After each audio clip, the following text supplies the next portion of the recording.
Donc, bonjour à tous et à toutes. Bonjour Madame Carvalho. Merci d'intervenir aujourd'hui pour notre conférence métier sur l'innovation marketing. Bonjour à toute l'équipe organisatrice et bonjour aux étudiants de la classe qui sont là en virtuel et qui vous écoutent. Je vais laisser la parole à Camille qui va commencer l'animation de cette conférence et je vous dis à tout à l'heure. Bonjour à toutes et à tous. Je suis très heureuse de vous retrouver aujourd'hui pour la dernière conférence donc de cette belle année de Master 1 au sein de l'IGS.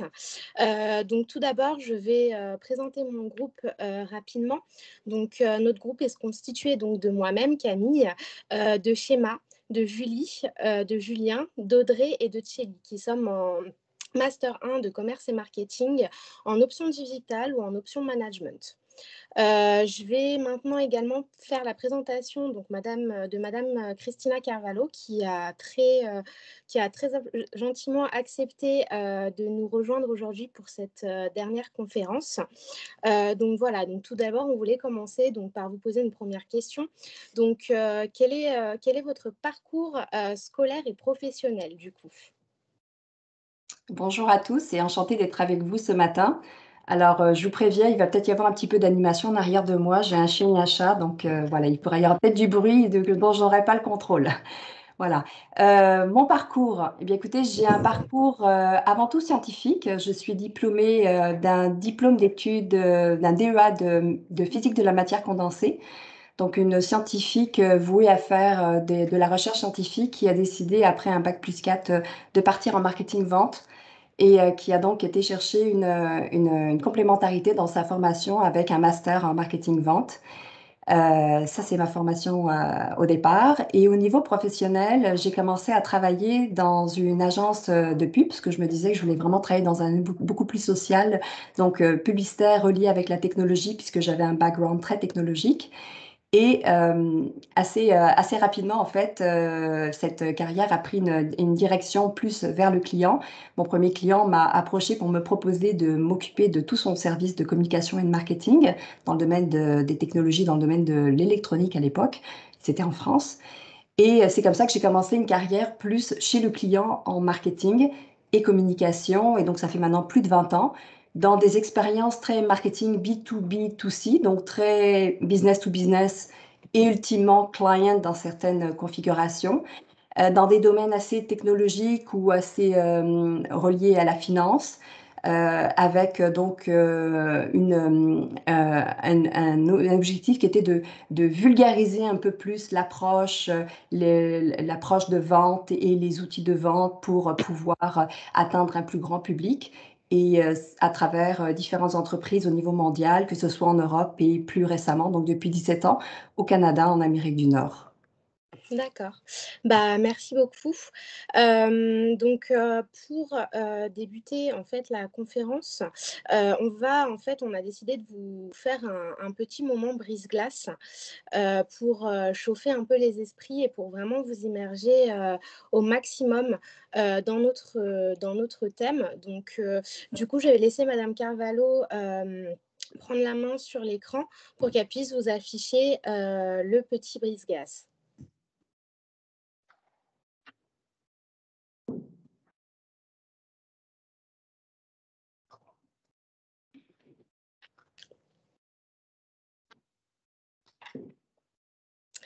Alors, c'était la slide d'avant avec les images, voilà. Ah, mais j'ai pas d'image, moi, hein, par contre. Ah, alors attendez. J'ai pas d'image. Je pensais, j'étais étonnée. D'accord, c'est pas grave. Je vais afficher moi-même, c'est pas grave. Je vous laisse vous enlever. Hop, je vais partager moi-même mon écran.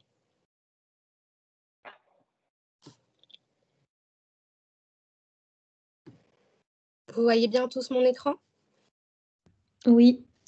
Nickel. Oui. Donc, pour cet instant brise-glace, on a décidé de vous présenter quelques images qui va en fait, normalement ces images doit vous faire penser à quelque chose. Et la question fatidique pour ce moment de brise-glace, c'est en fait de savoir quel est leur point commun. Donc, vous avez tous lu normalement notre programmation et notre affiche. Donc, vous savez que notre thème d'aujourd'hui est l'innovation marketing. Mais entre ces deux termes-là, l'innovation et le marketing, il y a un point commun. Donc, je vous laisse réfléchir un peu et si vous avez des idées, n'hésitez pas à lever la main. Je vous laisse regarder un peu les images tranquillement. Et normalement, si vous... à lever la main. Vas-y. Moi, je vois des couples, hein. Mm-hmm. Des duos, des couples, même des duos. Bon, pour certains, ils sont un peu ténébreux, pour d'autres, ils sont un peu... En fait, il y a un mot-clé à trouver en fait, par rapport à ces images et par rapport au point commun de l'innovation et le marketing. Si vous ne le trouvez pas tout de suite, ce n'est pas grave, hein, on y reviendra pendant la conférence. Mais tu es sur la bonne piste. Ah, c'est un binôme. Presque. C'est un couple, en fait. C'est la complémentarité, non? Non, presque. C'est des- C'est des bonnes idées. Ils sont pas complémentaires. Qui se ressemblent, ça semble un peu, non? C'est presque ça. C'est pas Vous êtes couple. sur la bonne voie. C'est pas binôme. Quand je vois en haut à gauche les deux fous, là, moi, ça me dit qu'ils se ressemblent, ça semble, en vrai. C'est presque ça. J'ai dit amour. Ouais, Beyoncé et Jay-Z en plus. Le prince. Harry, Meghan Markle, bon. Roméo et Juliette en bas. Inséparable. Ah, ok, Voilà, ouais. Il y avait les oiseaux. Voilà. Ah, Donc, ok. vous étiez presque bon.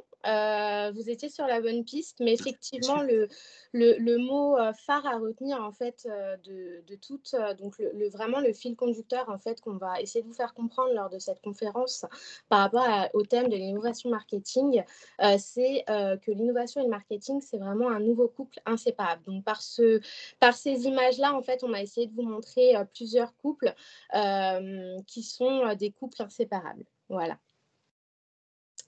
Je vais laisser maintenant la parole à Audrey qui va poursuivre. Alors, je vais juste arrêter mon partage et hop. Je ne sais pas comment faire. Voilà.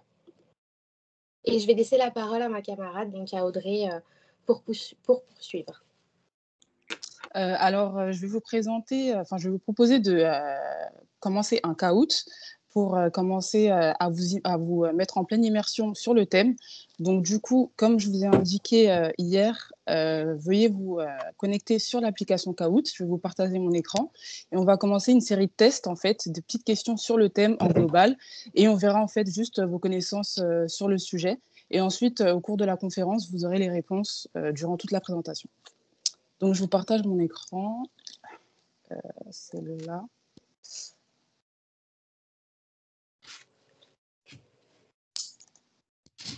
Et je vais vous donner le code pour commencer le caout.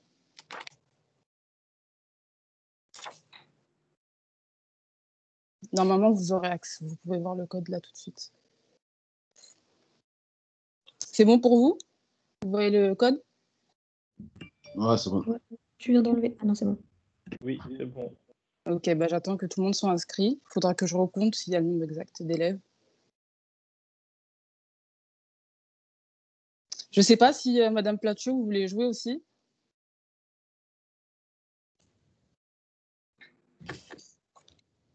Non, je vous laisse le soin de jouer.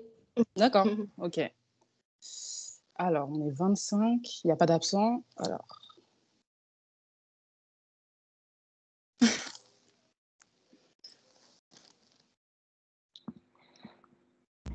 Faites-nous un signe si vous n'arrivez pas à vous connecter. Et... Oui, dites-nous, hein, qu'il y ait tout le monde dans le jeu.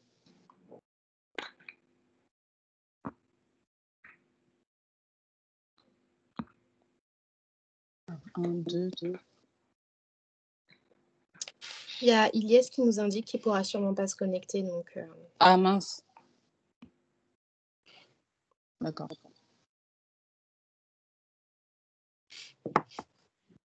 Donc on est 15 pour l'instant.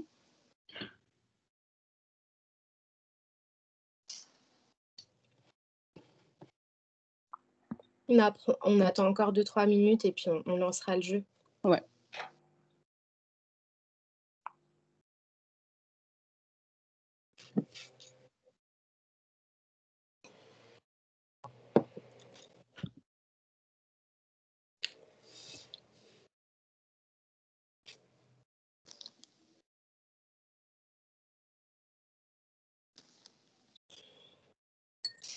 Bon, je pense qu'on va le lancer de toute façon. C'est pas Ouais. grave. Les thèmes abordés seront revus pendant la conférence. Mais en fait, c'est bizarre parce que le nombre, il réduit, comme s'il y a des personnes qui se sont déconnectées.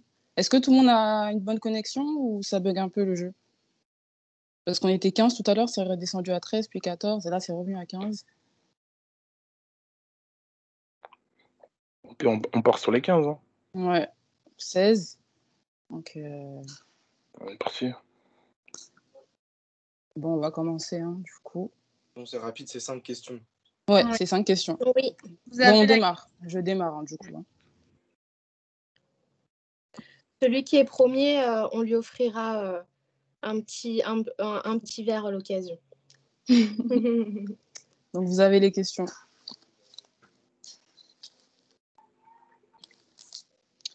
Alors, je ne sais pas si vous avez le son. Voilà. Vous l'avez ou pas le son? Ah, C'est pas ça grave. fait un Ok. écho. Ah, C'est pas grave. ok.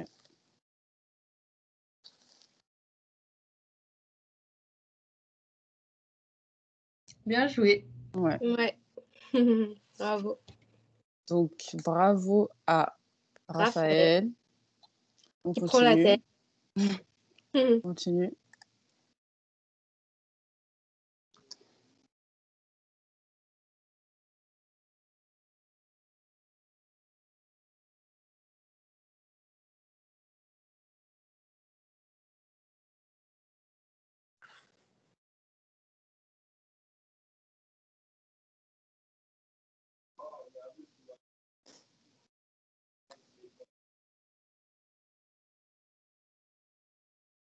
On va voir le premier. Elle était dure, celle-ci.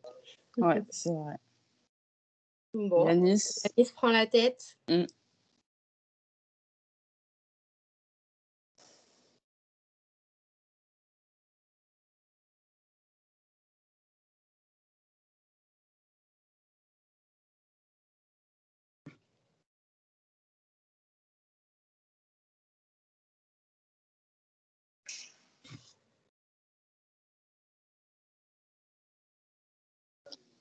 Ah, il y a beaucoup.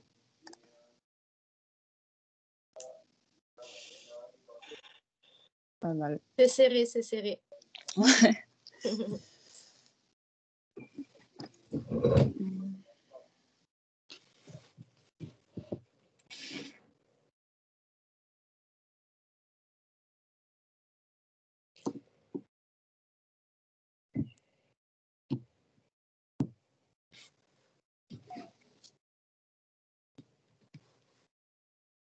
Bravo.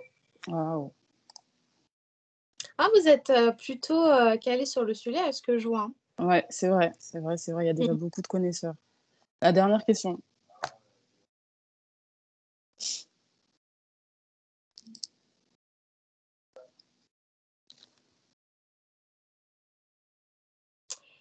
Donc, celle-ci, sa dernière question, elle est un peu plus dure. Mais comme Audrey vous l'a dit tout à l'heure, vous inquiétez pas, tous ces éléments-là, on les reprendra au cours de la conférence et ça sera expliqué et bien sûr beaucoup plus dans le détail.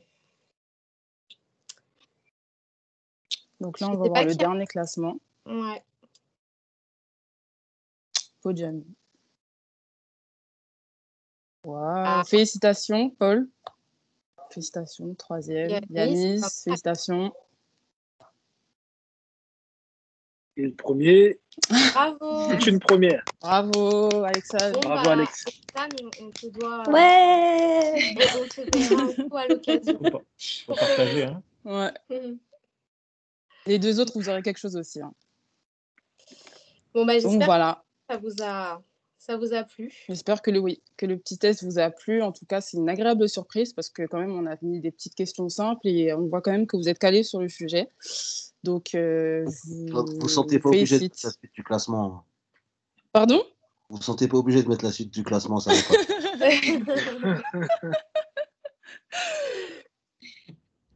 Vous inquiétez pas. Ouais. On Bon, reste en sur tout les cas, 3 ouais. premiers. Ouais. Bon, en tout cas, je laisse le contrôle à Madame Carvalho. ouais, Madame Carvalho pour Et le reste. on va débuter le vif du sujet, ce qui nous intéresse le plus.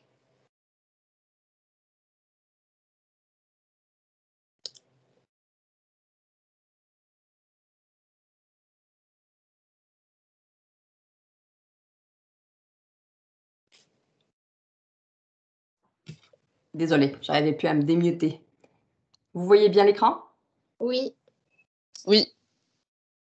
Donc, vous avez eu quelques petites insights. Bravo pour le petit jeu. Et vous avez quelques petites informations sur des contenus qui vont venir dans la présentation. Et je serai là pour répondre à vos questions à la fin, si vous en avez. Il y a des questions peut-être? Non? Très bien. Bon, après cette petite animation que nous avons eue, justement, on va faire intervenir Christina qui va répondre à quelques questions pour nous ouvrir un peu plus sur le sujet et nous en apprendre un peu plus. On va commencer par la première question, Christina. Comment, d'après vous, définirez-vous l'innovation? Le terme de l'innovation, comment vous l'expliquez? Tout à fait. Voilà. Alors, vous avez déjà eu une petite brève pendant le petit jeu du Kahoot. L'innovation, je dois le dire, c'est un nouveau buzzword. Je ne sais pas si vous l'entendez, vous, en tant qu'étudiant, mais dans les dernières années, on entend de plus en plus parler d'innovation. L'innovation, dans le passé, c'est plus quelque chose qu'on entendait qui était en relation à la science, plus relié aux inventions. Mais de nos jours, c'est devenu vraiment le symbole de la nouveauté, des solutions, d'une expertise. Et l'innovation, comme vous l'avez pratiquement tous trouvé, eh bien, c'est trouver une solution à un problème existant ou émergent. Ça devient vraiment un avantage compétitif pour créer de la valeur. Très bien, merci pour cette définition, Christina, qui a été très claire. On poursuit avec une deuxième question pour toujours encore plus nous éclairer. Quel est selon vous le lien entre l'innovation et le marketing, puisque justement c'est le sujet du jour? Oui, tout à fait. Donc, l'innovation et le marketing. Donc, le terme marketing, eh bien, il est lui aussi souvent utilisé un petit peu à toutes les sauces. Souvent, le marketing, vous le verrez là quand vous serez en entreprise, c'est un peu le remède à toute solution, à tout problème, pardon, dans une entreprise, parce que c'est une fonction qui est très créative, c'est une fonction qui est très transversale, qui rallie tous les métiers et toutes les expertises, et qui demande une capacité d'avoir une approche 360, ce qui veut dire d'anticiper, de prendre en considération tous les entrants et les sortants dans des problématiques ou dans l'élaboration de stratégies de nouveaux produits. Donc, les deux sont intimement liés. Donc, d'une part, je dirais que l'innovation ne peut réussir qu'avec le marketing. Et d'autre part, le marketing, lui, il a besoin de l'innovation pour que le produit ait du succès. Donc, c'est là qu'ils sont vraiment intimement liés. D'accord, je comprends. Du coup, de ce que vous venez de dire, je comprends qu'il y a plusieurs types d'innovation. Est-ce que vous pourriez nous en présenter quelques-unes? Ouais. Alors, avant tout, ce qu'il faut comprendre, c'est que l'innovation, c'est vraiment une approche de culture d'entreprise. Donc, quand on regarde chaque entreprise, tout part d'un plan stratégique. On s'appuie toujours sur l'élaboration d'un plan stratégique pour comprendre où l'entreprise s'en va. À partir de là, il y a des opérations qui sont ce qu'on fait au quotidien, c'est le savoir-faire de l'entreprise. Ensuite, il y a ce qu'on essaye de faire pour améliorer le quotidien, donc le progrès, on appelle l'amélioration continue. Et ensuite, une troisième composante qui est de plus en plus présente, qui est l'innovation, qui est vraiment l'élément de transformation, qui permet d'amener justement un avantage concurrentiel avec des nouveaux modèles d'affaires et des nouvelles solutions. L'amélioration continue et l'innovation sont tous les deux des contributeurs à faire évoluer et grandir l'entreprise. Donc, elles viennent alimenter les opérations. Par contre, il faut faire très attention à ne pas mélanger amélioration continue et innovation. Ils ont vraiment des objectifs qui sont différents. Et c'est là que je vous amène vers les rôles de l'innovation. Donc, l'innovation, comme je disais, est une approche d'entreprise qui influence 5 éléments. La culture de l'entreprise, les méthodes, les façons de faire, le savoir-faire, les outils, la routine de l'entreprise, la façon de collaborer pour être plus dans une participation qui va permettre de générer à l'interne des initiatives innovantes et structurantes, l'écosystème interne et externe, et ce que j'appelle le bleeding edge, qui est d'explorer des territoires émergents. Donc, au même titre que tous les services dans une entreprise, l'innovation va influencer le marketing dans tous ses axes pour amener des approches et des solutions marketing qui vont plus loin que de créer simplement pour créer justement de la valeur ajoutée et donc apporter un avantage compétitif.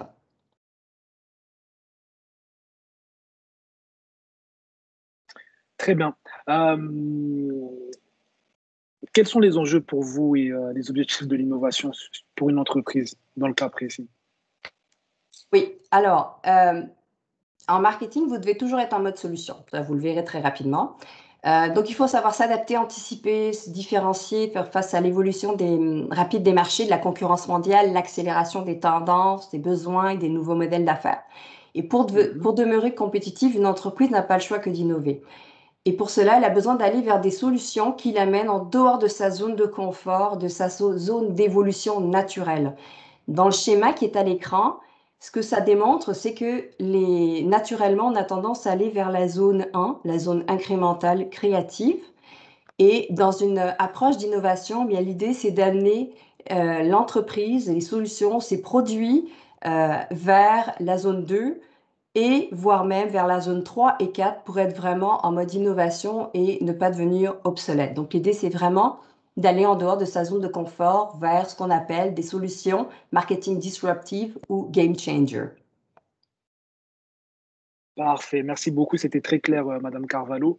Je vais laisser maintenant Julie poursuivre sur la partie opérationnelle justement du marketing et de l'innovation, donc pour que vous puissiez nous éclairer encore plus sur le sujet. Oui, alors merci Schéma. Merci Christina pour cette définition très détaillée. Donc maintenant justement pour parler donc, de la mise en place de l'innovation marketing. Alors Christina, comment est-ce que l'on peut créer une innovation marketing à long terme?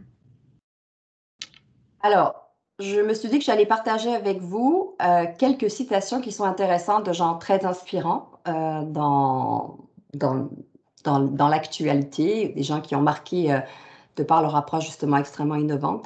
L'erreur marketing souvent commise, le plus souvent, c'est de sauter trop rapidement à l'exécution aux dépens du stratégique. Avant de se mettre en mode exécution, il faut d'abord s'assurer qu'on comprend bien la problématique de marché, que l'on sait à qui on s'adresse et que l'on connaît bien leurs besoins et leurs motivations et qu'il y a une réelle demande aussi. Donc les 3 citations qui sont ici illustrent bien ces 3 propos. Qu'est-ce que ça signifie en termes de processus? Eh bien, ça veut dire qu'il faut mettre en place un processus qui va nous permettre d'arriver vers la meilleure idée ou la meilleure solution, le meilleur produit. Donc, on part toujours, comme je disais tout à l'heure, du plan stratégique de l'entreprise parce qu'il faut être en ligne avec la vision et les objectifs de l'entreprise. Il faut considérer un écosystème de parties prenantes qui sont ici mentionnées sur cette page, donc qui sont différents éléments internes et externes. Donc, toutes ces parties prenantes font partie de la réflexion dans l'écosystème. On va travailler sur générer des idées, donc des idées qui sont des solutions à des problématiques identifiées dans l'entreprise ou des produits à mettre en place ou des stratégies à développer au niveau marketing. Sur une centaine d'idées générées, il va y en avoir peut-être 10 qui vont être retenues, 5 qui vont être développées et 2 qui vont être vraiment testées pour arriver à un produit final, enfin une idée, pas un produit final, mais une idée lancée qui est ce qu'on appelle un produit minimum viable, un PMV. Qu'est-ce que c'est qu'un PMV? Ben, c'est la base la plus rudimentaire et la plus simple d'une solution possible. C'est le produit qui est suffisant pour ce qu'on appelle les adopteurs précoces. Donc l'idée est de produire un prototype qui a juste assez de fonctionnalités pour être utilisable par les premiers clients. Il va servir de preuve de concept, pour ensuite obtenir des commentaires des clients, pour ensuite continuer à faire le développement du produit. Alors si j'illustre par exemple avec quelque chose que je vis dans ma réalité en immobilier commercial, on travaille à développer de plus en plus de plateformes, d'applications sur des téléphones intelligents qui permettent de communiquer et de pousser des initiatives marketing en temps réel avec nos clients en direct, qui sont les utilisateurs des espaces, donc les locataires et les employés des locataires. On a développé une première application et pour cela, ce qu'on a fait, c'est qu'on a décidé de travailler avec un échantillonnage, un groupe focus de gens qu'on avait identifiés sur le tri avec des profils particuliers qui sont vraiment des early adopters. Et on teste certaines fonctionnalités, on prend de la rétroaction, on ajuste, on crée ainsi, on peaufine le produit, on lance ensuite une version plus complète et ça nous permet en même temps de peaufiner notre produit, ça nous permet aussi de créer une liste d'ambassadeurs qui vont nous permettre d'avoir un pouvoir marketing beaucoup plus important et de pouvoir aller pousser notre produit à une plus grande cible sur le marché qui est visé. Très bien, bah, merci. N'hésitez pas, si vous avez des questions au passage, à lever la main, on vous y répondra. Mais du coup, donc Christina, quels sont les leviers à prendre en compte de l'innovation marketing? Alors, l'objectif et le rôle de l'innovation marketing dans une perspective d'innovation, c'est l'ensemble des tâches qui permettent d'augmenter les ventes. Le marketing mix pour la commercialisation des produits, vous le connaissez certainement, vous l'avez appris, basé sur les 4 P, donc la conception de produits, la politique de prix, la communication et les types de distribution et de vente. Il existe de nombreux recoupements entre le marketing et la gestion de l'innovation, c'est pour ça que je les ai mis un peu comme sur une balance. Dans l'innovation, on va parler notamment de l'analyse des tendances, la recherche de besoins des clients, la définition de la politique de prix, de produits dans le marketing mix avec le développement et la conception des produits. Donc, ce sont également des tâches qu'on retrouve dans la fonction de la gestion de l'innovation. En entreprise, on peut souvent différencier le marketing opérationnel qui se veut plus tactique du marketing plus stratégique. Sur la base de la stratégie de l'entreprise, des plans marketing sont habituellement élaborés. Et là, on est plus dans une conception du marketing opérationnel qui répond à une stratégie, une vision de l'entreprise. Mais dans de nombreux cas, le marketing joue également un rôle de premier plan dans l'élaboration des stratégies. Et c'est là qu'on est vraiment capable d'identifier des marchés qui vont être plus importants sur la base de l'information qu'on a sur l'évolution du marché. Et c'est là que l'innovation marketing entre vraiment en jeu. C'est là qu'elle prend vraiment tout son sens, c'est quand elle devient un allié du marketing stratégique. D'accord, très bien. Mais justement, donc sur le sujet de l'innovation marketing, quelles sont les contraintes et les points à retenir?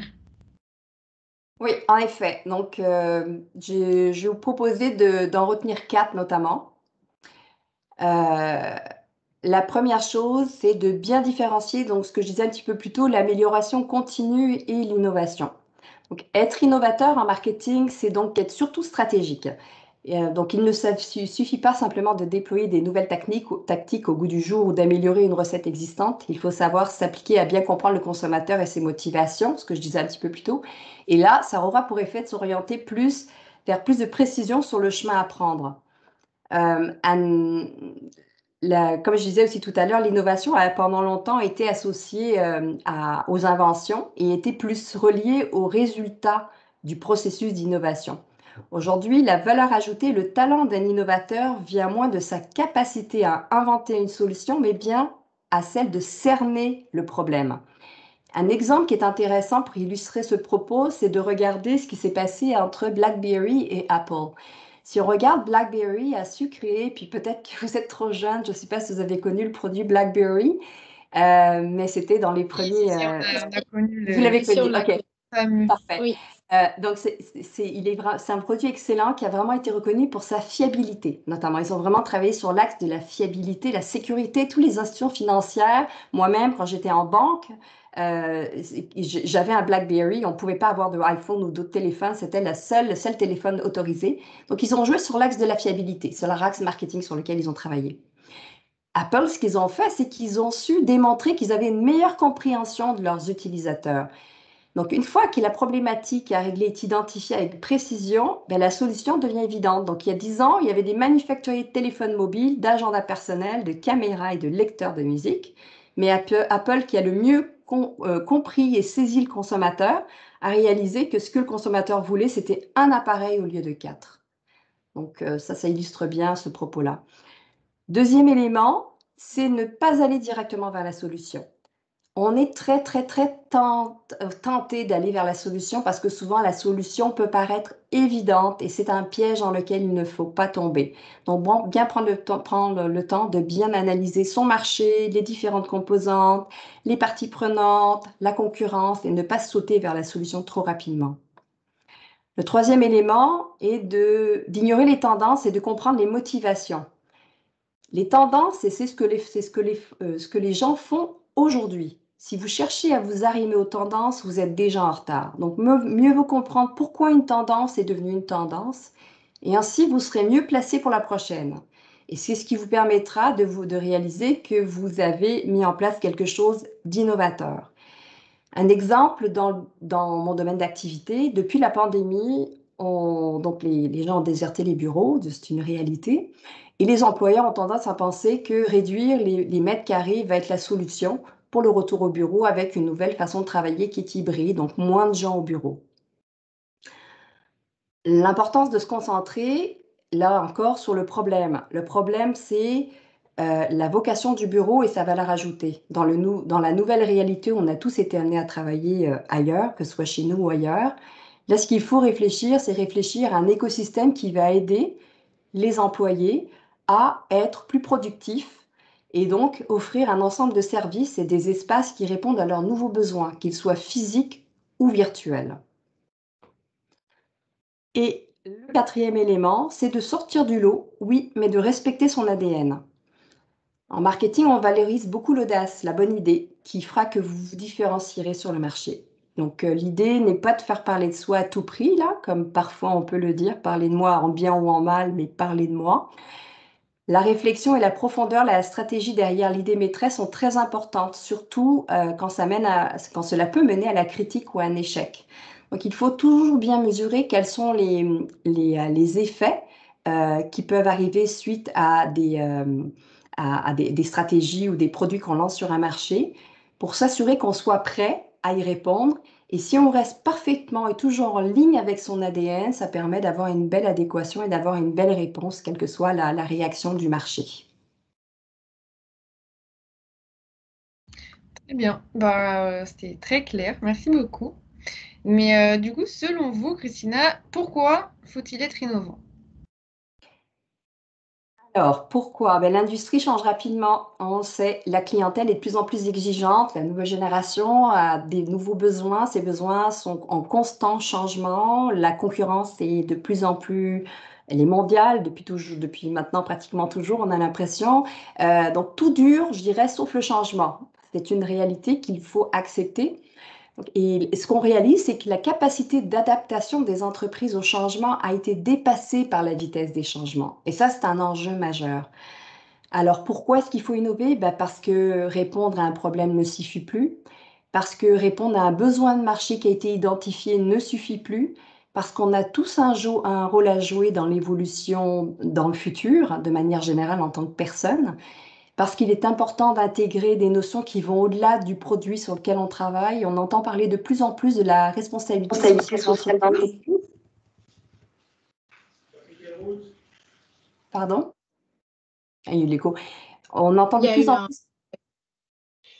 Mais c'est bon, on vous entend. On entend de plus en plus parler de la responsabilité sociale d'entreprise. Ce sont des éléments qui sont de plus en plus importants, qui sont ancrés dans les valeurs des humains et qui font partie des valeurs des entreprises et qui font partie des valeurs des produits, des solutions, des stratégies que vous mettez en place. Donc, c'est important de les considérer et c'est une forme d'innovation en soi. Parce qu'il faut continuer de créer, de tester, d'essayer pour se différencier, de prendre une approche que j'appelle une approche de laboratoire, avec des éléments comme je partage avec vous tout à l'heure le produit minimum viable, on parle de preuve de concept, mettre en place des pilotes. Donc voilà, donc l'entreprise, qu'elle doit, c'est continuer d'être agile et continuer de s'améliorer et d'innover. Elle n'a pas le choix si elle veut continuer à être compétitive sur son marché. Très bien, merci beaucoup, merci pour ces explications et cette définition très très détaillée de l'innovation marketing.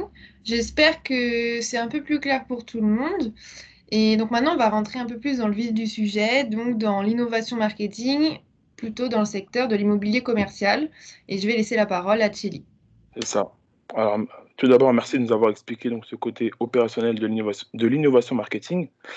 Nous allons maintenant entrer un peu plus en détail donc, sur votre entreprise actuelle. Vous êtes actuellement en poste au sein de Ivanhoé Cambridge. Vous me direz si je l'ai bien dit. Oui, tout à fait. Bravo. D'accord. Et donc, ma première question, Ce sera donc, est-ce que vous pouvez nous présenter votre entreprise? Parfait. Alors, pour cette partie-là, je vais départager. Je pense que ça va être D'accord. plus agréable qu'on se voit et je repartagerai après la présentation. Voilà. Voilà, juste m'assurer de bouger mes écrans. Voilà. Alors, est-ce que vous me voyez bien? Oui. Parfait.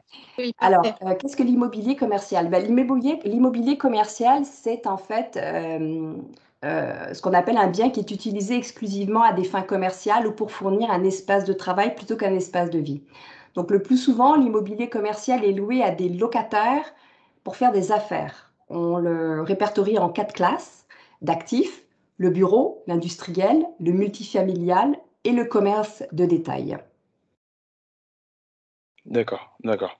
Et donc, pourquoi du coup avoir choisi ce métier?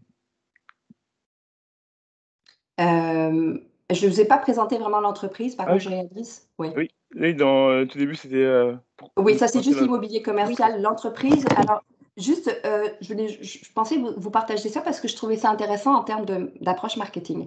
Lorsque j'ai rejoint Ivanhoe Cambridge en 2014, je vous aurais fort probablement défini l'entreprise dans laquelle je rentrais comme étant, puis je me permets de lire, filiale immobilière du groupe La Caisse de dépôt et placement du Québec, l'un des plus importants gestionnaires de fonds institutionnels au Canada. Notre métier va de l'investissement à la gestion d'un portefeuille en immobilier commercial dans toutes les classes d'actifs au niveau mondial. Ça, c'est la définition que je vous aurais donnée d'Ivanhoe Cambridge. Aujourd'hui, après avoir eu un rôle actif pour transformer la culture, la valeur, la proposition de valeur d'Ivanhoe Cambridge au niveau marketing, voici comment l'entreprise se présente. Nous créons un impact durable en étant source de solutions urbaines complètes centrées sur les besoins des gens.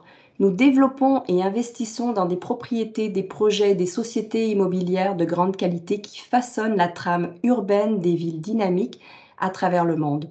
Nous le faisons de façon responsable, avec une vision à long terme, afin de générer des rendements optimaux ajustés au risque. Nous nous engageons à créer des espaces vivants qui favorisent le bien-être des gens et des communautés, tout en réduisant notre empreinte écologique. Et ensuite, on continue en parlant plus chiffres. Donc, je trouve que ça illustre bien. La première approche est très factuelle et non intéressante. La deuxième vient plus chercher l'humain et la mission même de l'entreprise et ses valeurs. D'accord. Du coup, je vois un peu mieux. Et du coup, pourquoi avoir choisi ce métier au sein de Cambridge? Ce métier, il m'a un petit peu choisi parce que donc, je suis arrivée, donc, comme je disais tout à l'heure, au marketing un petit peu par une voie qui n'était pas la première voie, entre guillemets, mais qui répondait plus à qui j'étais en termes de personne. C'est un métier qui est extrêmement enrichissant parce qu'il n'y a, on ne fait jamais la même chose tous les jours. Il n'y a pas de routine en marketing. On travaille avec tous les départements d'une entreprise. On est vraiment à allier le cerveau gauche et le cerveau droit. On est à la fois créatif et à la fois très structuré. C'est une mission qui est très transversale. On est souvent la 5e roue du carrosse. On est souvent, ah, il y a quelqu'un qui pourrait le faire. Qui pourrait le faire? Ah, on va appeler le marketing. Donc, il faut aimer être un petit peu jack of all trades, comme on dit. Et c'est ce qui m'a beaucoup plu dans ce métier-là. Et quand je suis rentrée chez Ivanhoe Cambridge, d'ailleurs, et dans mes missions précédentes, à chaque fois que je suis rentrée dans une entreprise, c'est parce qu'il y avait un besoin d'aller créer quelque chose de nouveau, parce que l'entreprise avait vécu une transformation majeure, ou bien une fusion, ou une acquisition, ou un repositionnement majeur sur son marché, qui nécessitait d'avoir une réflexion sur l'ADN de l'entreprise. Repenser vraiment l'ADN de l'entreprise et qu'est-ce que ça veut dire en termes d'outils de communication, de stratégie, du produit, de la voix de l'entreprise. D'accord. Et du coup, en fait, votre rôle en fait dans la mise en place de l'innovation marketing au sein de votre entreprise, en quoi en fait, quel est votre rôle dans cette mise en place de l'innovation? Donc, après avoir développé la fonction de marketing, comme je disais, en 2014, je suis rentrée avec la mission de créer la nouvelle marque pour l'entreprise. Ivanhoe Cambridge m'a confié en 2016 le mandat d'apporter vraiment une nouvelle approche marketing stratégique pour toute son unité d'affaires bureau. Donc, Ivanhoe Cambridge opère dans différents domaines d'activité, donc les centres commerciaux, le résidentiel, la logistique et les bureaux. En 2016, donc, on m'a demandé, peux-tu reprendre l'équipe très opérationnelle de marketing et aller la mettre sur les rouages pour s'assurer qu'on soit compétitif et pertinent pour l'avenir du futur du bureau, puisqu'on commençait déjà à voir des transformations majeures dans ce domaine d'activité-là. On avait à l'époque le commerce de détail avait dû s'ajuster parce qu'on voyait des stratégies qui arrivaient au niveau du commerce de détail, c'était le commerce électronique, et l'entreprise n'avait pas été capable de s'ajuster. Et l'idée, c'était qu'au niveau du bureau, il fallait qu'on saute dans le train en route et s'assurer qu'on soit prêt pour prendre le virage de ce que j'appelle l'ubérisation de l'espace de travail, qui est quelque chose qu'on a vu vraiment s'accélérer depuis la pandémie, qui est que dorénavant, on n'a peut-être plus besoin d'un bureau pour aller travailler.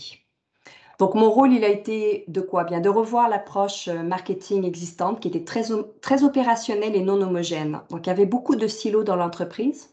Chaque édifice, puisqu'on est propriétaire et gestionnaire d'édifices de bureaux, avait une équipe en place qui travaillait avec ses propres méthodes, ses propres outils, et il y avait un désalignement. Donc, les standards n'étaient pas du tout les mêmes. Donc, il a fallu restructurer l'équipe, revoir le mandat, mettre en place, bien sûr, un plan d'action qui était aligné avec la vision de l'entreprise, intégrer la nouvelle vision du marketing qui était beaucoup plus pour nous positionner sur donc l'avenir, qu'est-ce que ça voulait dire d'offrir des espaces de bureau pour les locataires, comment les vendre, comment les commercialiser. Voilà, donc ça c'était un petit peu mon histoire chez Ivanhoe Cambridge. D'accord. Est-ce que vous avez du coup eu à rencontrer des difficultés dans votre profession, dans vos missions? Oui, alors souvent, ce qu'on réalise, c'est qu'on est souvent confronté à devoir expliquer la différence entre le marketing et la communication. Il y a vraiment une fine ligne entre les deux. Puis souvent, on n'a pas le choix, on fait les deux. Parce qu'évidemment, les strates de com et puis les outils de com sont automatiquement des solutions qui sont développées par les équipes marketing, qui sont en fait définies par le marketing. Et s'il y a une équipe de com, c'est l'équipe de com qui les produit. Parfois, c'est le marketing qui en hérite et parfois, c'est le marketing qui gère aussi la communication. Donc, c'est la différence entre les deux. L'autre chose, c'est les équipes marketing, ce que je réalise à travers toutes mes expériences professionnelles, sont malheureusement souvent pas impliquées dans des processus assez tôt. On est souvent considéré comme étant un dernier maillon au moment où on doit sortir un produit, au moment où on doit promouvoir un produit. Alors qu'on devrait être à la table dès le départ pour réfléchir avec les différents acteurs et comprendre un petit peu, parce que justement, on a une capacité à pouvoir aussi intervenir, enrichir la conversation, mais on peut aussi se préparer en amont et ça fait sauver énormément de temps à l'entreprise. Autre élément, souvent c'est un élément un peu de frustration. Le marketing est souvent perçu comme étant un centre de coût puisqu'on dépense, alors qu'il faut le voir comme une forme d'investissement. Donc c'est difficile de démontrer le retour sur investissement des activités marketing qui sont souvent très immatérielles, qui peuvent être très quantitatives, dépendamment du type de produit sur lequel vous travaillez, et puis des analyses de marché qui sont faites, et puis a posteriori. Dans le domaine dans lequel je suis, l'immobilier, c'est beaucoup plus difficile. Hein, quand vous devez faire la promotion d'un immeuble de 1 million de pieds carrés dont les valeurs sont des centaines de millions d'euros et que vous devez aller chercher des locataires, c'est très difficile de démontrer que la centaine de milliers de dollars que vous avez mis en investissement, en recherche, marketing, en développement d'outils va permettre d'aller chercher tel ou tel locataire qui va louer pendant 25 ans. Donc, et les cycles aussi sont très longs en immobilier. Au niveau des difficultés qui sont rentrées, c'est l'arrimage avec l'équipe des ventes. Le marketing va avec les ventes. C'est difficile de travailler, que l'un travaille sans l'autre. Et pourtant, en entreprise, souvent, on réalise que l'arrimage ne se fait pas si bien que ça. Donc ça, c'est quelque chose qu'il faut garder en tête et il faut essayer de résoudre le plus rapidement possible, sinon ça peut vraiment générer des frustrations et les équipes de vente souvent sont désalignées avec la vision marketing de l'entreprise. D'accord. Et vous pensez du coup, je propose comme idée, vous pensez quoi de l'idée de faire des réunions, admettons, entre le service des ventes et le service marketing? Ah, euh, clairement, clairement, essayer il de- faut absolument avoir des rencontres régulières. Il faut que c'est dans les deux sens, c'est-à-dire il Mhm. faut à la fois que l'équipe de vente comprenne les réflexions marketing qui sont menées, et il faut que l'équipe des ventes aussi soit une rétroaction du marché. Ils sont au jour le jour sur le marché, ils sont sur le terrain, ils savent exactement ce qui se passe. Et donc, ça doit être vraiment une discussion, un dialogue qui doit être alimenté le plus souvent possible. Moi, j'ai mis en place, il n'y avait pas chez Ivanhoe Cambridge de relation entre l'équipe, nous, nous, ce qu'on appelle l'équipe de vente, c'est l'équipe de location parce qu'on ne vend pas nos espaces, on les loue. D'accord. Donc, j'ai mis en place ces rencontres-là parce qu'ils ne comprenaient pas forcément ce sur quoi on travaillait. Ils ne voyaient pas forcément aussi les tendances de marché au niveau international. Vous pouvez travailler avec des équipes de vente très locales, mais il faut avoir une mission marketing qui est internationale. Et là, vous voyez des tendances qui arrivent d'ailleurs dans le monde. Et là, vous vous devez de les partager avec les gens qui sont sur le terrain, puis avoir leur feedback aussi, c'est extrêmement important. Tout à fait, ouais. D'accord. Merci beaucoup. En fait, Et donc, oui, vas-y. non, c'était juste, je voulais juste rajouter, en fait, c'est vrai que c'est intéressant que tous les services d'une même entreprise dialoguent, en fait, au final, parce que sans dialogue, on ne peut pas faire avancer l'entreprise et je pense qu'effectivement, ça met des freins plus Tout qu'autre à chose. fait. Et on est souvent vu, le marketing est souvent vu comme l'huile qui va permettre à tous ces roues-là de rouler ensemble. On est vraiment ceux qui sommes capables de tenir la main des uns et des autres et de rallier les équipes. Ça fait partie des forces. C'est une belle force. Ça devient parfois difficile à gérer, mais il faut l'utiliser comme un levier. D'accord. Du coup, je vais repartir un peu sur l'innovation. Et ma question, ce sera donc, quel est le processus de l'innovation au sein de votre entreprise? Oui, alors là, je vais repartager du coup la présentation. Alors, est-ce que vous la voyez bien? C'est bien à l'écran? Et hop. Oui, c'est bon. Parfait. Alors, les étapes pour le processus d'innovation, donc là, vous voyez comme un espèce d'entonnoir. Donc, l'idée, c'est de regrouper toutes les thématiques et de comprendre bientôt tout l'écosystème avec lequel on travaille. Toute mon approche est très générique parce que dépendamment du domaine dans lequel vous êtes, je ne veux pas être trop spécifique à l'immobilier, sinon vous allez trouver ça trop restrictif. Donc, j'ai essayé d'amener ça à un niveau un petit peu plus haut. Donc, toutes les thématiques, tout l'écosystème. À partir de là, vous définissez un certain nombre d'initiatives. Après, il faut passer à travers une série de priorisations parce qu'on ne peut pas tout faire. Et ça, ce serait une erreur de vouloir tout faire. Donc, c'est une étape importante de prioriser. Et là, bien sûr, la priorisation se fait en fonction de est-ce que vous avez des objectifs à court terme, ce qu'on appelle aller chercher des quick wins. Ça peut être une stratégie de priorisation. Est-ce que vous avez des objectifs quantifiés par rapport à certains produits ou par rapport à certaines régions? Ben, c'est là que vous allez mettre votre angle de priorisation ou certains types de clientèle qui peuvent être plus des early adopters, comme je disais tout à l'heure, qui sont ceux qui vont pouvoir plus tester, essayer des nouvelles solutions. À partir de là, donc, on monte une feuille de route et là, il est important d'avoir des équipes d'exécution, projets multidisciplinaires. Donc, dans l'innovation, ce qui est super important, c'est toujours d'avoir des équipes multidisciplinaires. On parlait tout à l'heure d'impliquer la vente, mais dans un projet de marketing innovant, on est souvent à la table avec beaucoup d'acteurs de l'entreprise. D'accord. Donc ça, c'était les étapes donc, de l'innovation. Admettons que la décision est prise. Comment l'entreprise communique sur ces innovations? Alors, il y a différents types de communication. Ce qu'il faut, comme vous le savez certainement, il est important de regarder, je dirais, 2 ou 3 niveaux. Le premier niveau, c'est que tout ce qui va être fait en innovation va permettre de faire rayonner l'entreprise. Et donc ça va travailler sur tout ce qui est le positionnement de l'entreprise au niveau de sa réputation, son image de marque. Donc c'est tout ce qui touche. Donc c'est vraiment le côté macro, le rayonnement, la notoriété, Donc, dans notre cas, par exemple, en immobilier, ben, ça va être les investisseurs au niveau mondial qui vont aller investir avec nous dans des constructions de nouveaux édifices ou dans l'achat de nouveaux édifices à travers le monde. C'est important de communiquer sur les succès. Donc pour les communications corporatives, les différents outils qui sont utilisés, les différents canaux qui sont utilisés sont les prises de parole en tribune publique sur des sujets qui sont reliés au domaine dans lequel vous êtes. De mettre en place des partenariats avec des acteurs importants dans le domaine dans lequel vous êtes, que ce soit à travers des forums, des salons ou autres. Toutes les stratégies, bien sûr, reliées avec les médias sociaux sont évidemment extrêmement importantes. On a mis en place récemment, je vous inviterai à aller faire une petite recherche si ça vous intéresse, on a développé une série de balados je pourrais vous envoyer, ou vous pourrez peut-être, vous, l'équipe, partager avec ceux qui sont intéressés, le lien dans le chat, des balados qui parlent du retour au bureau. Est-ce que les gens veulent revenir au bureau, oui ou non? On a une série de 4 ou 5 balados qui sont sortis intéressants, qui sont animés par notre chef de l'innovation et de l'investissement.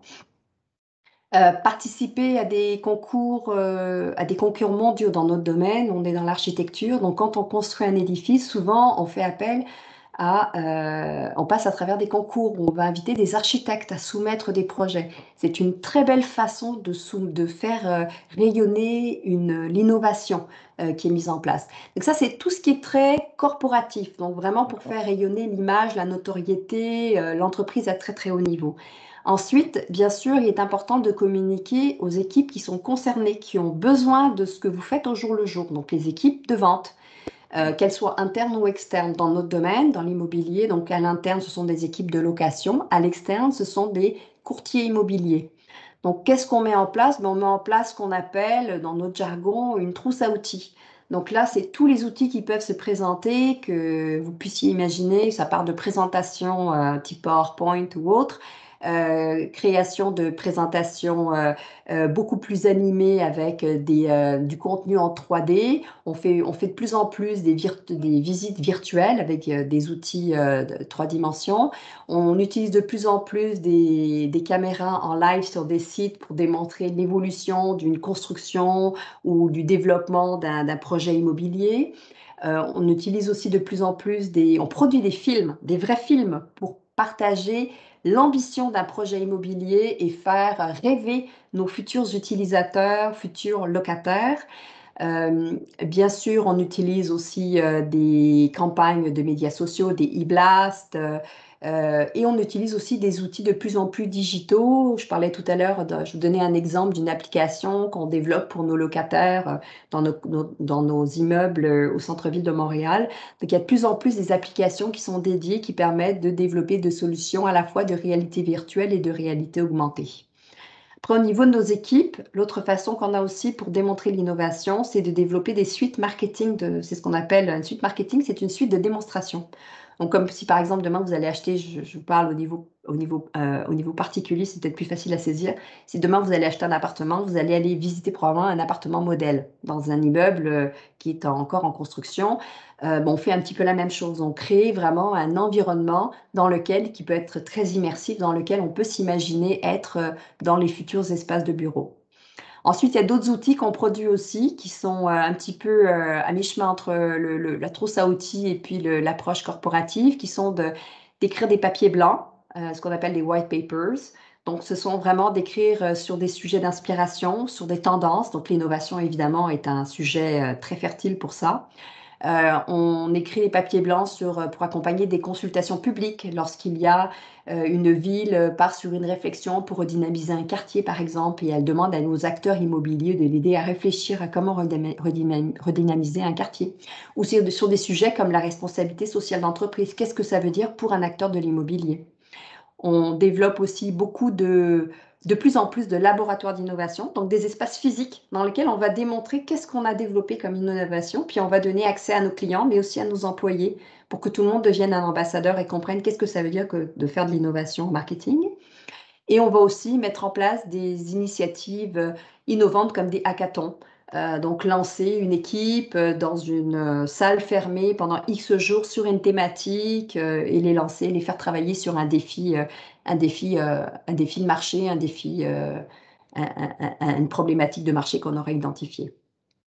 D'accord. Bien Et sûr du aussi, il y a des communications qui se font conjointement avec différents acteurs du marché.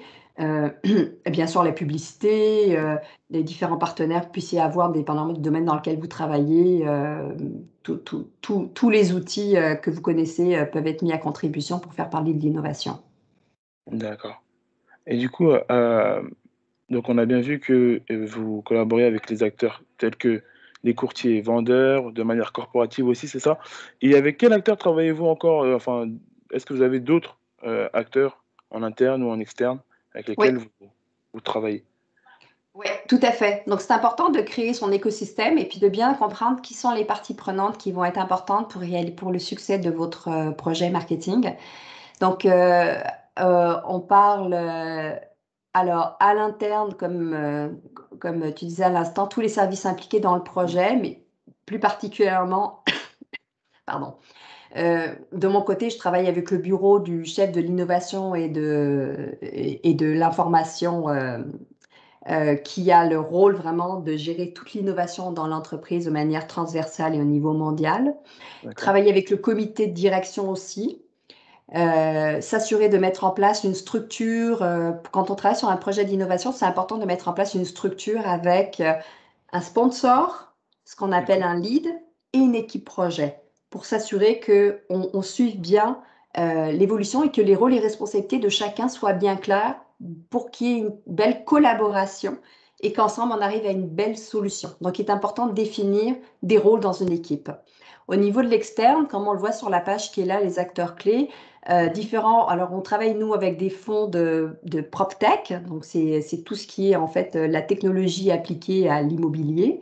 Travailler avec des startups, avec des universités et bien sûr avec des agences marketing et communication qui sont souvent, en fait, des agences qui vont nous aider à livrer des solutions marketing finales. D'accord. Du coup, merci beaucoup pour l'explication donc, de votre entreprise et donc de vos différentes missions, ainsi que des différents acteurs avec lesquels vous pouvez travailler. Est-ce que, au niveau de mes collègues, est-ce que vous avez des questions concernant du coup tout ce qui a été dit sur cette partie? Pour ma part, ça va. De toute façon, on aura un moment plus tard vers la fin de la conférence pour tout ce qui est questions-réponses. Donc, on peut passer à la suite. D'accord. Du coup, je vais laisser la parole à Julien pour la mise en situation d'un cas concret d'entreprise. Il y avait une dernière question par rapport aux acteurs. Donc, en fait, on voulait vous poser une dernière question dans cette partie, donc à savoir quels sont les acteurs clés d'une innovation réussie. Ah ben, les acteurs clés, en fait, ils sont sur cette page-là. Vous les avez ici, c'est l'écosystème au complet. Donc, à la fois les acteurs internes que vous identifierez comme étant importants sur le projet sur lequel vous travaillez. Donc, bien sûr, on disait les ventes, et il faut un alignement avec la direction. Donc, avoir un allié au niveau de la direction, avoir une belle structure d'équipe à l'interne. Puis, à l'externe, ce qui est ici, c'est adapté au marché de l'immobilier en fonction des marchés sur lesquels vous travaillez ou des problématiques sur lesquelles vous travaillez. C'est bien sûr d'avoir des services conseils externes parce qu'on a souvent besoin d'avoir quand même le pouls du marché et éventuellement des acteurs qui ont donc des expertises très spécifiques. Dans notre cas, ce sont des fonds d'investissement dans le cas de l'immobilier, mais pour un autre produit, ce serait adapté au marché, considérant le marché dans lequel vous travaillez.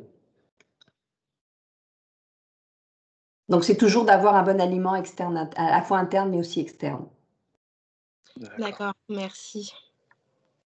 Du coup, je vais laisser la parole à Julien pour la mise en situation d'un cas concret d'entreprise. Merci Christina pour toutes ces réponses. Rentrons encore un peu plus dans le vif du sujet avec cette fois-ci donc un cas concret, une réalisation, un projet dans lequel vous avez participé. Du coup, c'est l'exemple des Tours du Haut à Paris et je vous laisse visionner cette petite vidéo.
Donc, peut-être avant de commencer la première question, est-ce que vous voulez présenter peut-être rapidement un peu le projet?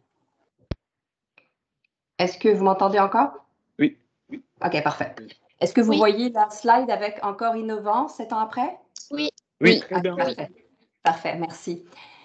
Alors, la raison pour laquelle j'ai proposé de parler de ce projet, c'est parce que c'est un projet qui est proche de vous. Il est à Paris, donc il est parlant. Puis peut-être que vous en avez entendu à parler dans les nouvelles, parce que ça fait déjà quelques années maintenant qu'il a fait, la une dans les journaux et à la télévision, et pas forcément pour les bonnes raisons. C'est un projet qui se veut ambitieux, sur lequel j'ai travaillé quand je suis arrivée en 2014 chez Ivanhoe Cambridge. Et j'ai travaillé sur la pré-commercialisation de ce projet-là. L'ambition à l'époque de l'équipe, c'était de mettre en place un projet immobilier à Paris, dans Paris intramuros, qui viendrait transformer un petit peu un quartier dans le sud-est de Paris, dans le 13e arrondissement, au bout de l'avenue de France, qui n'avait pas de vie. Donc, l'objectif du projet, c'était pas simplement de construire un immeuble, c'était de redynamiser un quartier complet. Donc, une ambition grande. Donc, quand je disais tout à l'heure qu'il faut il faut intégrer les parties prenantes importantes, dans ce cas-là, c'est vraiment la ville de Paris, c'était l'arrondissement, le 13e arrondissement, et tous les acteurs des différents paliers politiques, etc., étaient impliqués, les médias ont été impliqués, et la publicité a été très mauvaise à la sortie de ce projet-là. Parce qu'il y a beaucoup de gens réfractaires autour qui se sont levés contre ce projet-là. Le projet avait été monté, il a été monté de façon à répondre à un besoin de quartier, à un besoin réel de redynamiser et d'amener un certain nombre d'éléments. Et je reviens à ce que je disais tout à l'heure, on s'est préparé en ayant bien compris pourquoi le projet, c'était des tours et non pas un immeuble de 4 étages. Qu'est-ce que ce projet allait offrir dans ce quartier? Et donc, le processus est intéressant pour la réflexion sur la mise en marché, avant la mise en marché même, la réflexion du projet et l'ambition de ce projet. La beauté de la chose, c'est que un projet immobilier, ce sont des grands cycles. Vous commencez à travailler sur la construction d'un projet, vous travaillez avec les architectes, vous accompagnez le projet, il se construit, les tours arrivent, etc. Puis les grues arrivent, le site est en construction. Entre le moment où vous commencez à travailler sur le marketing de projet et le moment où le projet voit la vie, c'est à peu près 7 ans. On y est, on est en 2021. Si vous regardez, si vous vous promenez dans le quartier, vous verrez, les grues sont en train d'être démantelées. On est arrivé à l'étage supérieur. On est en train de finaliser l'intérieur. Les 2 tours sont installées. Et le défi était comment rester pertinent, innovant et avoir une offre de marché qui fasse encore du sens dans 7 ans, alors qu'on sait que tout bouge très, très vite. Donc, je trouvais que c'était un exemple qui était intéressant et le processus qui a vraiment été fait autour de ce projet-là. Donc, au-delà de la réflexion de pourquoi un tel produit, ensuite, au niveau marketing, ce qui nous intéresse plus pendant cette discussion, c'est qu'est-ce que ça veut dire au niveau marketing pour être innovant? Qu'est-ce qu'on a fait? Eh bien, on a commencé par une marque ambitieuse. Donc, il a fallu définir la marque. La marque, c'est la première chose que les gens vont entendre. Duo, un nom court, un nom multilingue, un nom qui résonne. 2 tours, on a créé des vidéos qui montraient un couple qui dansait en haut sur les toits de Paris, ensemble, pour montrer comment les 2 tours, avec la forme qu'elles avaient, là, tournées l'une vers l'autre, c'est comme un couple de danseurs qui se regardent. Donc, il y a toute une rationnelle qui a été développée autour du nom. Donc, il y a le nom qui est important, qui doit être porteur.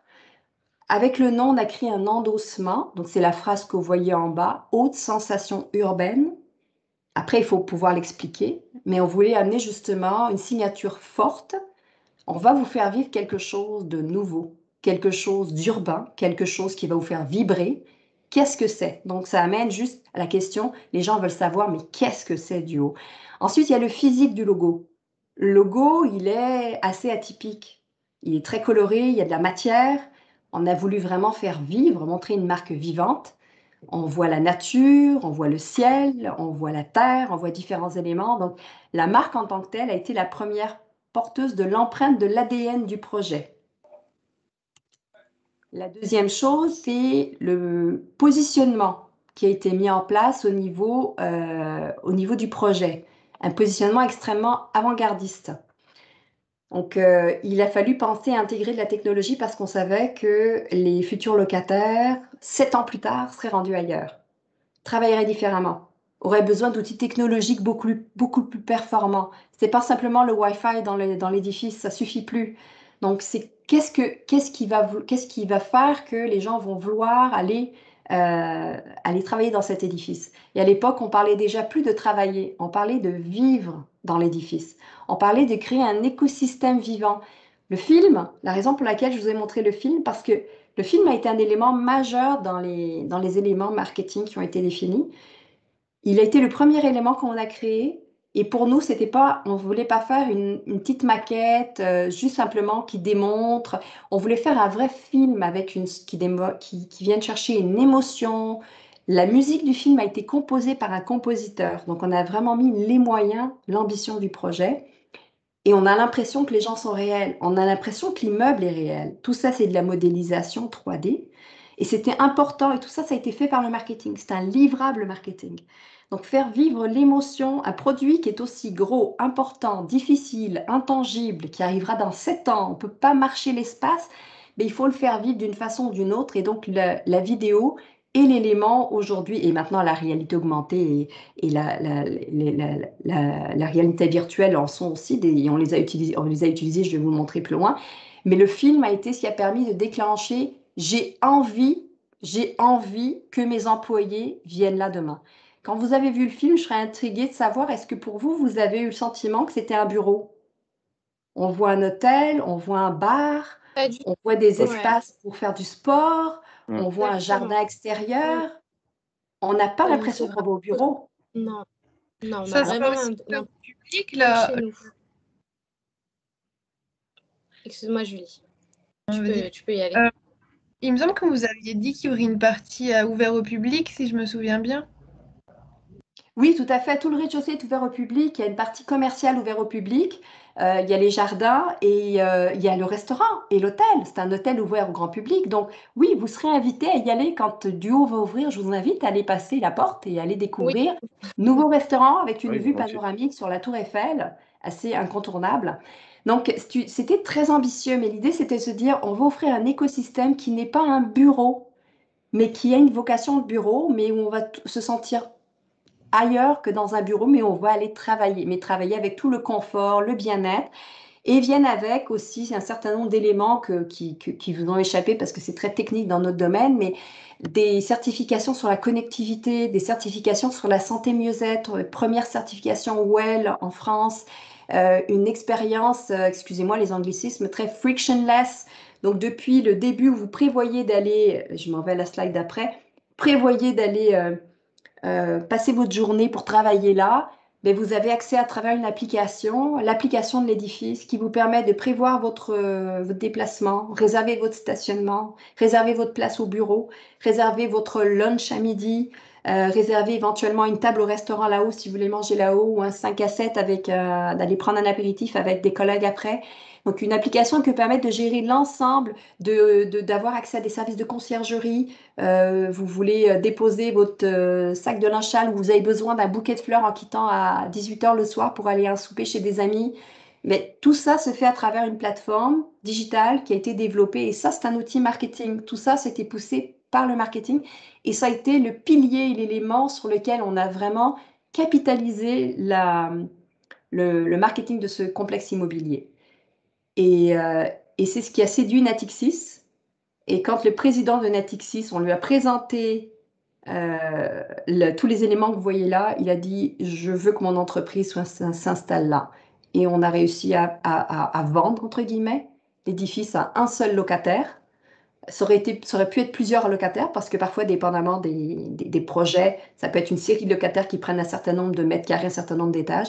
Dans le cas présent, Natixis a décidé de déplacer son siège social dans les tours du haut. Et donc, ils vont s'installer dans fin d'année, début d'année prochaine, quand le projet sera finalisé. Donc ça, c'est un livrable marketing aussi qui était extrêmement stratégique. Donc, travailler à la fois sur la réflexion du contenu, réaliser aussi l'interface visuelle, travailler avec les différents acteurs, des agences, avec des acteurs technologiques aussi pour réfléchir à ce produit-là. L'autre élément que je vous disais tout à l'heure, c'est on utilise donc des salles de montre. Donc, on avait réservé un espace, donc c'était à l'étape dans le temps, là, avant la construction, l'espace était un terrain vague. Donc, on avait réservé un espace de bureau qui avait des fenêtres qui donnaient directement sur le chantier, futur chantier. Et on avait créé dans cette salle, puis là, je n'ai pas pu vous montrer plus de photos parce qu'il y a des gens de l'entreprise, et je n'ai pas le droit de vous montrer les gens de l'entreprise, qui avaient installé donc une salle de montre avec des outils extrêmement innovants, avec une table digitale comme dans le film avec Tom Cruise, j'ai un blanc de mémoire. Voyons. James Bond? Mission Impossible. Mission Impossible, non? Il envoie à l'écran comme ça des images. Ah, regarde, ça me reviendra. Minority Non, Report. c'était Minority Report. Minority Report, c'est ça que je cherchais. Ah, Minority Report, vraiment des éléments. Puis c'est vraiment ça. Vous voyez la personne qui est devant la table digitale, elle prenait une image, puis elle l'envoyait, puis il y avait un autre écran en face où on avait l'immersion avec. C'était vraiment, on avait l'impression d'être envoyé dans de nouvelles dimensions. Mais tout ça, c'est une réflexion marketing. C'est comment est-ce qu'on peut mettre en contexte nos clients. On invitait nos clients à vivre cette expérience dans l'espace. Et lorsque les gens sont arrivés là, ils n'avaient jamais connu cette expérience-là, immersive. Et ils se sont dit, mon Dieu, je suis projetée dans le futur. Et c'était ça qu'on voulait. On voulait leur dire, aujourd'hui, on est capable de vous vendre un projet qui vous amènera dans le futur et qui sera encore pertinent dans le futur. Et c'est vraiment le cas encore aujourd'hui. Donc, c'est important, comme je le disais, donc d'anticiper les besoins et de demeurer pertinent dans le futur, surtout quand on a des cycles aussi importants que les cycles d'immobilier, qui sont des cycles longs, des cycles de 7 ans à peu près. Donc, voilà l'exemple que je voulais vous proposer d'illustrer. Alors, il y a beaucoup d'outils marketing qui ont été développés. La brochure était originale. On parlait la signature de la marque, haute sensation urbaine. On a développé des paliers. Donc, vous passiez au premier, vous viviez une expérience, au deuxième, une expérience, au troisième, une expérience. Et comme ça, on a monté des paliers. Donc, tout était monté sur la thématique. Donc, on faisait vivre l'expérience à travers toute la série des outils marketing qui avaient été produits. C'est vrai qu'en France, c'est quand même un projet très innovant parce qu'au final, ce type de bureau un peu hybride, aujourd'hui en France, on en a très peu, même pas du tout.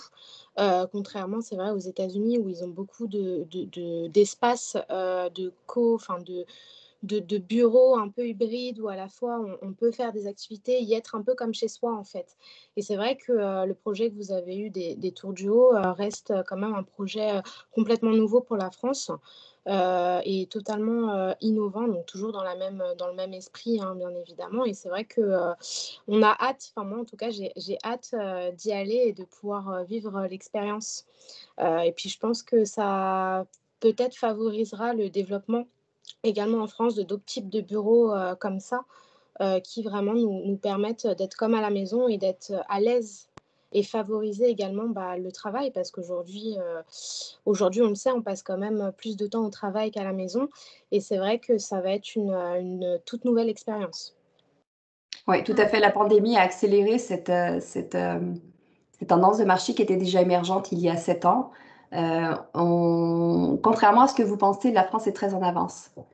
On voit beaucoup, oui. Oui, on dirait. Il y a quelques années, on a entendu parler de la nouvelle Silicon Valley à Paris.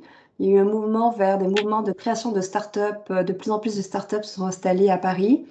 Et on a vu un mouvement vers l'entrepreneuriat qui a amené cette facette de l'innovation à Paris qui n'était pas forcément là et qui était même peut-être mal vue avant, qui est devenue comme trendy à la mode.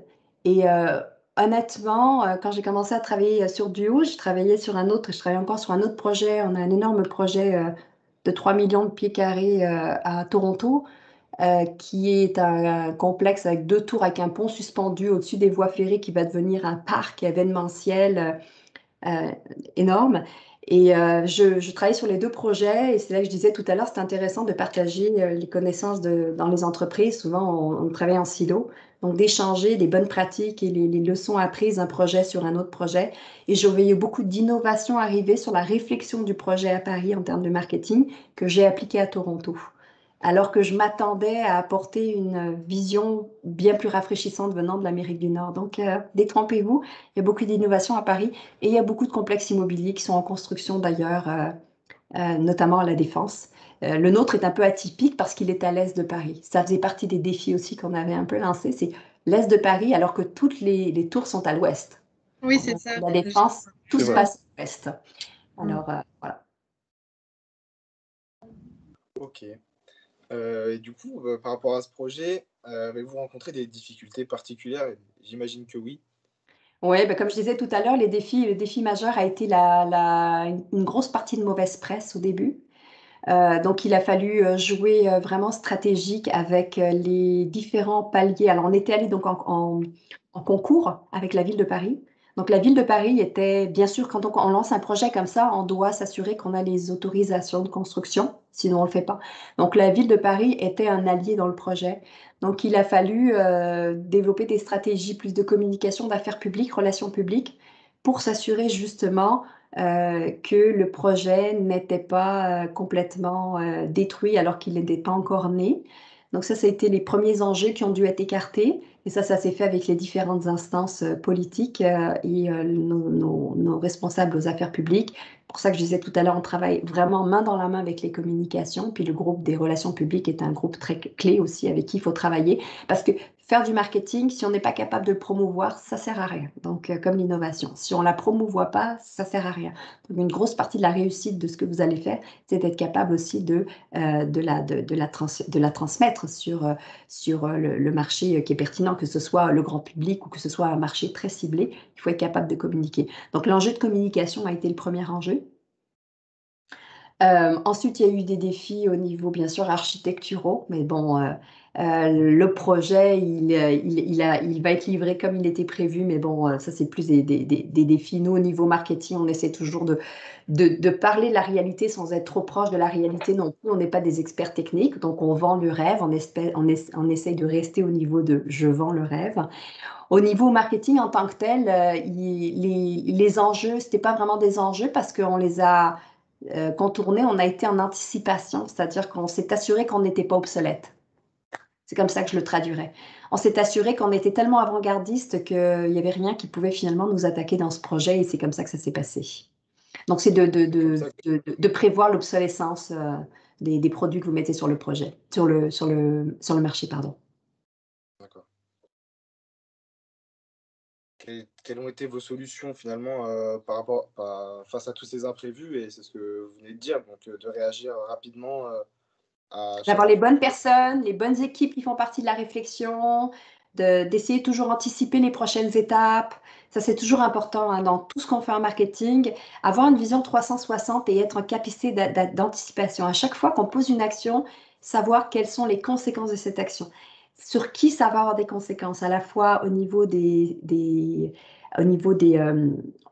services avec qui on travaille.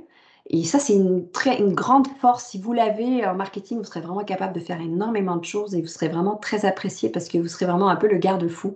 Et on joue souvent ce rôle-là. D'accord. Vous avez déjà, ça vous est déjà arrivé d'avoir des projets qui finalement n'aboutissent pas parce qu'en termes d'innovation ou en termes de moyens, ça n'a pas été possible au final? Oui, ça peut arriver. Et la raison, alors, quand on travaille sur des projets qui sont, où on sait qu'il y a un risque important, on y va avec différentes étapes. Comme je disais tout à l'heure, on a des techniques où on travaille un produit minimum, on le teste, on regarde, est-ce qu'il a des chances de fonctionner, on l'ajuste, on le relance sur le marché, on le teste avec une population. Puis l'autre chose, c'est qu'au niveau des communications, tout à l'heure, on posait la question, quelles sont votre approche de communication par rapport à l'innovation? Ben, c'est sûr qu'il faut circonscrire la communication en fonction du risque. Donc, les différents niveaux de communication viennent avec l'avancement du projet. Donc, si votre projet il est vraiment presque à maturité, que vous êtes pratiquement 100% sûr que vous allez être capable de le lancer, à ce moment-là, vous pouvez vraiment communiquer donc, il faut faire attention quand vous commencez à communiquer trop tôt sur des initiatives marketing qui risquent de ne pas arriver. Après, si vous voulez le faire, et vous le faites sciemment, Il faut juste avoir un beau storytelling à dire si ça ne fonctionne pas ou si le produit ne vient pas finalement à être livré. On travaille beaucoup en... j'allais dire une expression, mais c'est une expression québécoise. Allez-y. On met les babines là où on met les... Du coup, je ne me rappelle même plus du coup. Hein. On met ses babines là où on peut mettre ses bottines. Bref, il faut faire attention avant qu'on avance quelque chose si on n'est pas capable de le livrer. Et ce que moi, je traduis au niveau de mon équipe marketing, c'est on fait beaucoup de storytelling, mais il faut s'assurer qu'on est capable de faire du story doing. Donc, notre storytelling accompagne toujours notre story doing. C'est important. Ça vient aussi avec les valeurs de l'entreprise. Il y a des entreprises qui n'ont aucun problème à communiquer des choses qu'ils ne feront pas. Il faut juste être à l'aise avec l'ADN de son entreprise, comme je disais.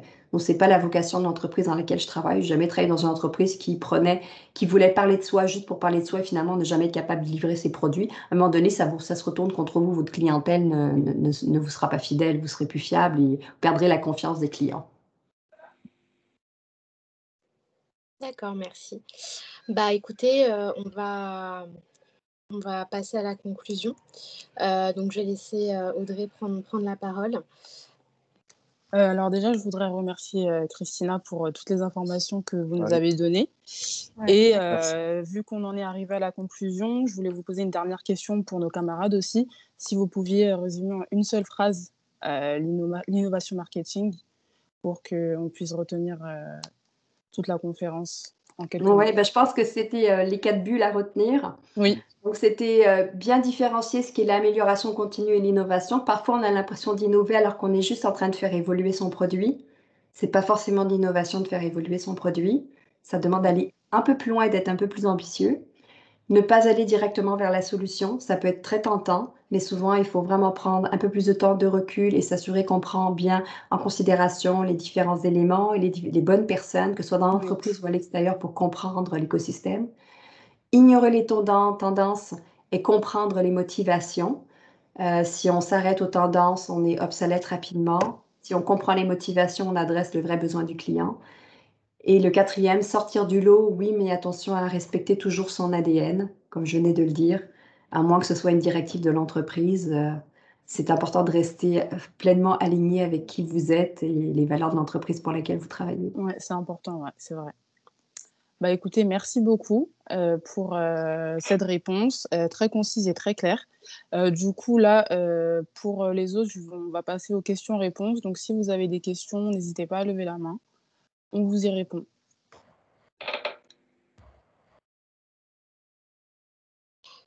Alors, en attendant que les participants lèvent la main et puissent réfléchir à des questions, moi, j'avais une petite question qui est venue au fil de la conférence. Tout à l'heure, vous mentionnez le processus de PMV. Est-ce que, le PNV, si je ne me trompe pas, c'est un concept de Lean Startup, c'est ça? Oui. Tout à fait, oui. Oui, oui, parce qu'en fait, quand on fait de l'innovation, on s'assure de bien faire l'amélioration continue. Donc, on s'assure de mettre en place tout ce qui est le Lean Sigma, le processus de Lean Sigma. Exactement. Et par rapport à ce processus-là, ça me fait un peu penser au processus du design thinking. Oui. Et du coup, je voulais vous demander si vous l'utilisiez aussi dans votre processus marketing. Tout à fait. Ça fait toujours en effet, on fait énormément de brainstorm et de plus en plus, et le design thinking est vraiment l'approche qu'on prône le plus souvent oui. D'accord, mais c'est très bien parce que c'est vrai que c'est quelque chose qu'on étudie beaucoup en cours, qu'on a beaucoup étudié en cours cette année, donc c'est vrai que ça fait beaucoup. J'aurais pu le mettre dans la présentation, à un moment donné, il fallait que je me suis arrêtée vraiment à innovation pure, mais en fait, le design thinking fait partie du processus de réflexion et d'analyse. D'accord, donc vous l'utilisez pour tous vos projets ou pas spécialement, mais... Pas pour tous, après ça devient un petit peu organique. Donc, dépendamment du projet, il ne faut pas que ce soit non plus une structure trop lourde, mais sur les projets majeurs, oui. D'accord, très bien. Merci. Donc, je ne sais pas si les autres ont d'autres questions. Moi, j'en ai une. Tout à l'heure, vous avez évoqué la mauvaise presse et moi, je comptais vous demander quelle a été, par exemple, la tâche la plus challengeante pour vous en rapport avec l'innovation. Je sais que la mauvaise presse, ça a dû être quelque chose d'assez conséquent, mais est-ce que vous avez une autre référence? Le plus difficile, c'est d'être capable de faire arriver le produit à temps pour être... parce que évidemment, on veut toujours arriver avec la meilleure idée que personne n'a eue. C'est de se dire, en premier. là, on est OK, on Oui. est à l'aise, on arrête notre solution là, puis on la lance maintenant. C'est de trouver ce bon moment. Puis ça dépend de l'industrie du produit sur lequel vous travaillez. Puis vous le voyez, si on revient sur Apple, qui est quand même l'entreprise la plus innovante à laquelle on pense quand on pense rapidement à un produit consommable que tout le monde connaît. Et c'est sûr qu'eux, c'est une stratégie de vente aussi. Ils ont décidé qu'ils n'amenaient pas tous les éléments à chaque fois dans le produit parce qu'il faut que le produit évolue, donc ils le rendent obsolète. C'est une stratégie. Donc il y a une obsolescence prévue du produit pour s'assurer que les gens achètent la version suivante et la version suivante. D'accord. Donc, ça doit être défini de manière volontaire et stratégique, je dirais, au moment où on lance le produit. Et par rapport au temps de décision, enfin de prise de décision, combien de temps à peu près ça peut prendre? Parce que sur les différents projets, je pense que les délais sont différents. Ah oui, oui. Prise de décision dépend aussi beaucoup de L'autorisation, de contrat. l'entreprise dans laquelle vous travaillez, de la structure de l'entreprise. Vous travaillez pour des grandes entreprises, vous verrez que les processus et les protocoles sont très complexes. Ça doit remonter jusqu'au comité exécutif. Parfois, certaines décisions peuvent même aller jusqu'au conseil d'administration. Donc ça, c'est difficile de dire. Idéalement, en innovation, on est capable d'avoir un terrain de jeu, laboratoire, dans lequel on a un budget, une autorisation de se tromper. Et on s'est entendu sur le temps qu'on avait Une pour faire. autorisation de se tromper? Oui. C'est bien, c'est plutôt avantageux pour vous. C'est en théorie, mais c'est ça que ça prend pour être capable vraiment de faire de l'innovation. Il faut être capable de se tromper. Après, là, dans la réalité, l'entreprise, elle n'aime pas se tromper. Donc, il faut être capable de dealer avec ça, là, de jouer avec ça. Mais c'est ça le concept pour être vraiment en mode innovation. Il faut que toutes les idées sont les bienvenues. Il faut absolument être en mode ouverture, réception de tous les concepts, d'où le brainstorm, etc., la préparation du terrain. Avoir un carré de sable dans lequel on peut jouer, même si on se trompe ou on se plante, on n'affecte pas le reste de l'entreprise. On teste des choses. Et ça, c'est dans un monde idéal. Après, et dans la notion de temps, ben, en général, on essaie de se donner on essaie de se donner des livrables avec différents moments dans le temps.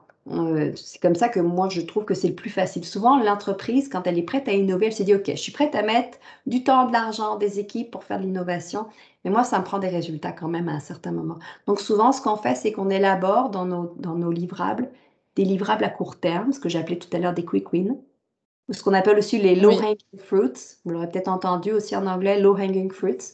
C'est ce qui est assez facile à attraper, les fruits qu'on attrape en bas de l'arbre. Des choses qui sont faciles à livrer et qui vont démontrer que vous savez où vous en allez, vous amenez de la valeur ajoutée. Donc, vous allez chercher de la crédibilité pour continuer à persévérer en innovation. Donc, ça, c'est dans l'échelle de temps, ce qui est le plus court. Pour vous permettre ensuite de travailler sur ce qui est plus à moyen long terme et qui demande donc des processus qui sont plus longs, des approbations qui sont plus longues ou bien des développements qui sont plus longs simplement.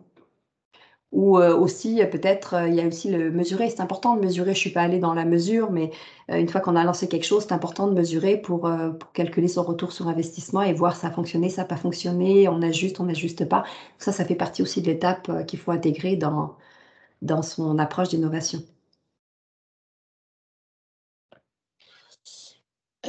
Du coup, bon, merci. Moi, j'ai une autre question. Du coup, le fait d'être localisé au Canada, donc d'avoir une vision canadienne, du coup, un ADN d'entreprise canadien, entre guillemets. Après, je pense que vous avez différentes personnes au sein de votre entreprise étrangère.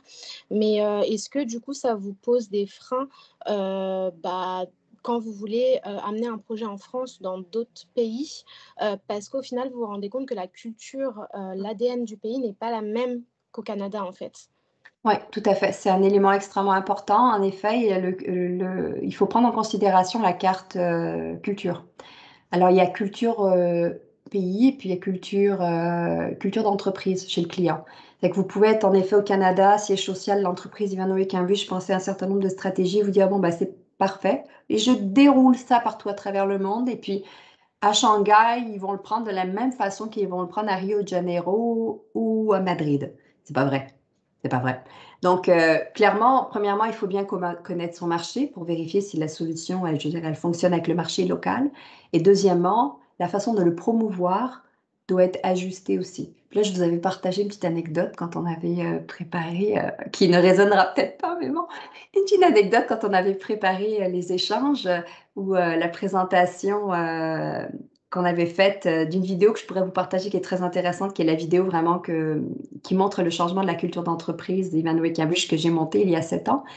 J'ai lancé toute une série de films sur la thématique This is how we live.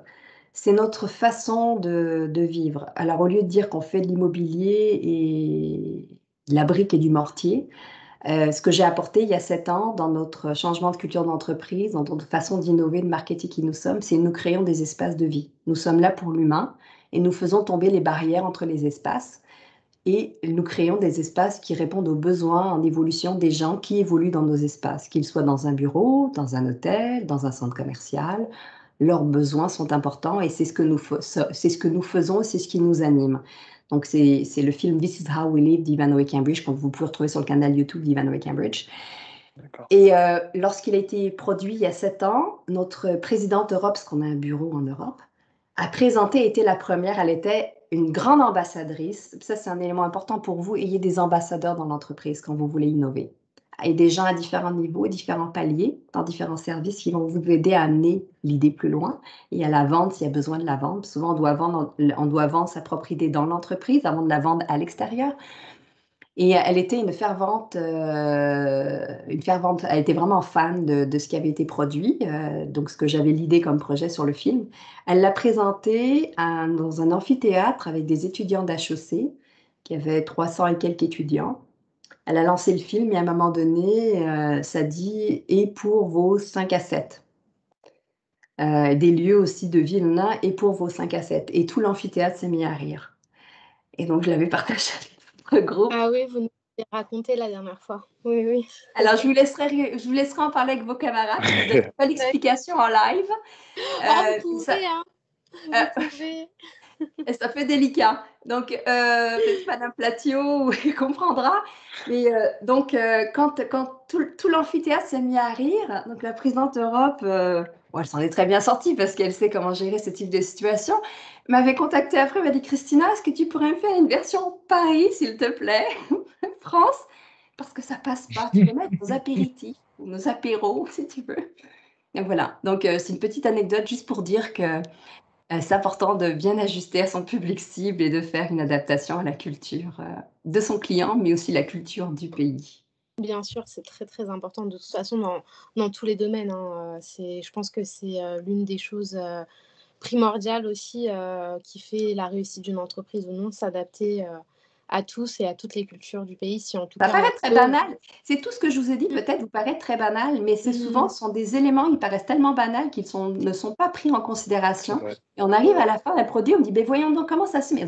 Mais votre client, il veut quoi? Puis finalement, les gens autour de la table ne savent pas vraiment ce que le client veut. Je dis, ça se peut juste pas. C'est pour ça qu'il faut que les ventes parlent avec le marketing. Et ce sont des scénarios que je vois se reproduire non-stop. Souvent, on est amené à développer des plans marketing qui sont à l'image de ce que le chef de l'entreprise veut ou voit, mais pas forcément ce dont l'entreprise a besoin. Donc, la voix du client est importante. Bien sûr. Donc, est-ce que quelqu'un d'autre aurait une question au sein de la classe? S'il n'y en a pas, ça veut dire que Christina a été claire, je suppose. J'espère en tout cas que ça a été intéressante et inspirante. Vous avez appris quelque chose. Oui. Madame Platio, je ne sais pas si vous avez une interrogation ou quelque chose à partager. Merci beaucoup, en tout cas, Madame Carvalho. Oui, au fur et à mesure, en fait, des questions que j'avais, vous y répondiez. Donc, c'est vraiment très riche d'enseignements. Alors, on entend quand même parler de l'innovation incrémentale, en fait, hein, quand on améliore peu à peu. Donc, vous, c'est vrai que vous nous avez parlé plutôt d'innovation, un peu de rupture, ou quand vous parlez d'innovation marketing, est-ce qu'il ne faut pas quand même un équilibre entre ces innovations incrémentales et de rupture, parce que on est quand même dans le risque, hein, même si vous avez des process, la méthode design thinking, voilà, ces innovations stratégiques de rupture présentent quand même beaucoup de risques. D'où l'importance aussi, je pense. En fait, dépendamment des entreprises, chez nous, par exemple, l'incrémental est assimilé à l'amélioration continue. Alors après, c'est une question de définition de nomenclature. Mais en effet, on fait de l'incrémental et du transformationnel jusqu'à être disruptive, en mode rupture. Et l'entreprise ne peut pas se canaliser que là-dessus. C'est pas possible, en effet. Donc, il faut mener les deux. Et puis ensuite, le dosage se fait en fonction de l'appétit qu'a l'entreprise à aller dans cette direction-là. Mais on sent vraiment dans les dernières années un appétit grandissant et des métiers qui portent le chapeau. Dans le passé, on ne voyait pas des titres avec innovation. On voit de plus en plus le titre d'innovation devenir, se rajouter. Le mien, d'ailleurs, il est rajouté à mon titre. Je fais de l'innovation depuis toujours, mais depuis le début de l'année, c'est venu s'accrocher à mon titre alors que ça ne l'était pas avant. Et pour moi, c'était évident que tout ce que je faisais, c'était pour faire innover l'entreprise. Et on voit des rôles d'innovation, des chefs de l'innovation à des très hauts niveaux, des postes à des très hauts niveaux. Et c'est pour amener, j'imagine, cette espèce de edge concurrentiel, démontrer que l'entreprise est rendue là, à la fois dans son appétit au niveau du risque et dans sa vision de l'importance d'aller plus loin. Mais en effet, les deux vont de front, en effet. Très bien, oui. Et puis j'imagine qu'avec la crise du Covid, vous avez des problématiques d'innovation qui vont se poser, qui se posent. Hein. J'imagine que vous réfléchissez aux solutions et aux motivations actuelles qui changent avec cette crise finalement et qui ont été accélérées peut-être. Oui, tout à fait. Et puis d'ailleurs, je fais une plénière la semaine prochaine à l'ensemble des employés pour parler de l'innovation de bureau. Puis ma première slide, c'est une série de captures d'écran de près de une de journaux. Le bureau est mort, la fin du bureau, le bureau ressuscitera-t-il, quelle est la vocation du bureau? On a tout lu dans les médias depuis la pandémie. Plus personne ne retournera au bureau, c'est fini.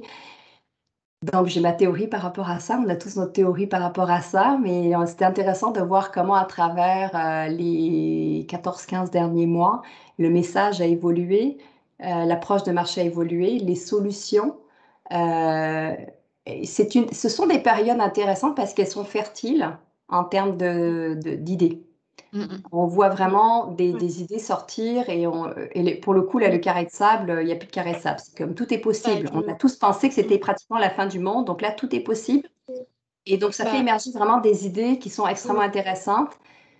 Le futur du bureau, en effet, il n'est pas mort, je peux vous le dire.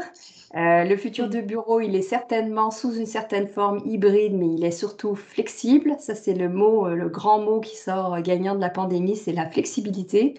La flexibilité sous toutes ses formes, pas simplement dans l'espace physique, mais aussi dans l'espace virtuel et dans l'espace de service surtout. Donc, on ne parle plus. Si, il y a 7 ans, quand je suis arrivée chez Ivanhoé Cambridge, j'ai redéfini la brique et le mortier par des milieux de vie. Aujourd'hui, c'est l'espace au service de la productivité des entreprises. Et c'est vraiment la direction que nous prenons pour développer toute notre approche marketing.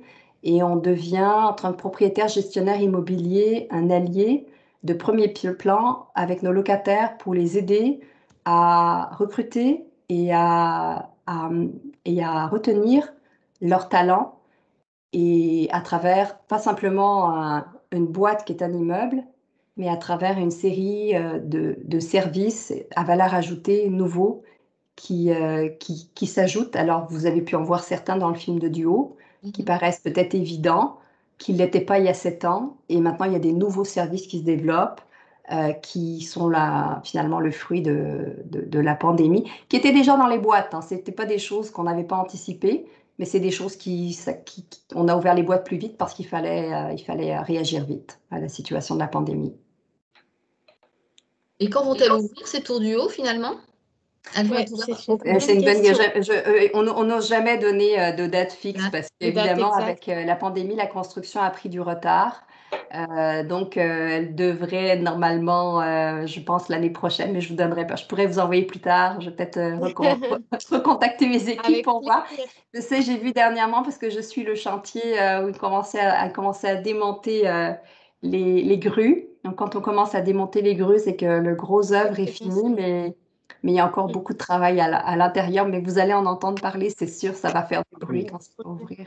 Et oui, elles En sont tout très cas, on visibles a- et vraiment, oui, on ne peut pas passer devant sans les remarquer. L'autre fois, justement, je me baladais à Bercy et vraiment, on a une visibilité sur ces tours et on n'a qu'une envie, c'est effectivement d'aller les visiter et puis d'aller au restaurant. Il y a un restaurant en hauteur, c'est ça? Oui, tout à fait. En haut, il y a un hôtel avec un restaurant panoramique avec une vue sur Paris. Ce que vous voyez dans le film, c'est ce qui va être livré. Après, je vous garantis pas que le tissu du canapé au niveau de l'espace restauration sera celui de la vidéo, là. Ça se voulait aspirationnel, hein. Ça se voulait éclectique et cool. Mais souvent, on est assez effaré parce que moi, je suis en train de livrer des projets en ce moment, puis on regarde qui sont dessinés en 3D et des photos du projet final. Et puis on fait, mon Dieu, c'est le projet. La projection est le projet. On est vraiment très proche de la réalité. La technologie a beaucoup évolué en ce sens. C'est fantastique. Puis une chose par rapport à l'architecture de duo que vous pourrez apprécier avant de rentrer à l'intérieur, c'est quand vous passez sur le périphérique à côté, toute la structure, ce sont que des vitres qui ont une inclinaison particulière. Donc, c'est par rapport au soleil, etc. Il y a toute une approche environnementale qui a été réfléchie par rapport au store et tout ça. Mais c'est aussi pour refléter tout le mouvement à la fois des trains qui arrivent en gare d'Austerlitz, des voitures qui passent sur le périphérique. Et donc, toutes les vitres s'animent et ça donne le mouvement du quartier. Donc, l'idée, c'était de donner un petit peu le pouls du quartier. Donc, c'est tout très poétique. C'est Jean Nouvel est un architecte évidemment très connu et une grande diva avec qui on a travaillé. Évidemment, il ne pouvait pas faire un projet qui était banal, là, donc ça s'est fait un projet vraiment pensé sous toutes ses coutures. Très bien, écoutez, merci bien pour toutes ces informations. Et puis j'imagine que vous allez peut-être venir sur Paris. Donc dans ces cas-là, n'hésitez pas à passer nous voir à l'école. On revient de plus en plus en présentiel. On attend votre invitation, madame. Voilà, n'hésitez pas, vous êtes la bienvenue si vous souhaitez venir nous voir à l'école. Oui. Merci. Puis nous, on cherche des fois des stagiaires en marketing au Canada, en immobilier. Si je vous ai assez intéressé et inspiré, c'est un métier très enrichissant. Personnellement, Clairement. Vous avez fait des adeptes. Intéressant. Je trouve ça hyper intéressant. Après, on ne s'ennuie. Une chose que je peux vous dire, c'est qu'on ne s'ennuie jamais. Il y a toujours des choses à faire. Après, c'est vrai que c'est compliqué vu qu'on est tous en alternance, on a tous des patrons, mais en tout cas, c'est effectivement, c'est et le Covid. D'avoir un contact comme vous, c'est une opportunité et on ne sait jamais ce qui peut se passer dans la vie. Et, je ne vous cache pas que c'est très, très intéressant ce que vous faites. Hein. C'est un très beau métier. En tout cas, voilà, donc pour donner le mot de la fin, en tout cas, je voulais vous remercier, Madame Carvalho, d'avoir accepté, pris du temps pour nous accompagner pour cette conférence. Et puis vraiment, ça nous a vraiment permis de voir que tout ce qu'on apprend aussi également à l'école est mis en action aussi également en entreprise. Et ça nous a vraiment permis de voir aussi comment au sein d'un vrai cas. Donc, je tenais vraiment à vous remercier et je tiens également à remercier Madame Placcio qui nous a également accompagnés dans ce parcours. Et qui a été disponible pour nous vraiment à toute heure de la journée pour toutes questions diverses et variées. Et également, merci aux étudiants qui ont participé à la conférence et qui ont participé à notre petit moment brise-glace et caout. On a trouvé ça sympa de le faire pour ramener une cohésion et un esprit d'équipe parce qu'à distance, c'est un peu compliqué. Donc, on a voulu un peu animer différemment cette conférence. Donc, en tout cas, merci pour votre attention et merci pour vos informations. Je vous souhaite à tous une belle fin de journée. Bientôt. Et j'espère à très bientôt. Et je pense qu'on peut aussi s'applaudir parce qu'on a quand même fait un bon boulot. Mais bien sûr. Pour bien finaliser tout ça. Et puis applaudir la dernière conférence du M1 de notre classe. Exactement, c'était la dernière conférence de l'année pour ce groupe. Qui n'est pas un horaire facile pour vous. Donc, merci à tous. Hein. On s'y adapte. Merci. Merci. Bonne fin de journée. Et puis, je vais rester encore un peu avec les étudiants. Je vais terminer l'enregistrement et puis les étudiants vous communiqueront le lien pour que vous puissiez accéder à la vidéo. Merci beaucoup. Merci pour votre investissement. Merci. Au revoir. Au revoir. Au revoir.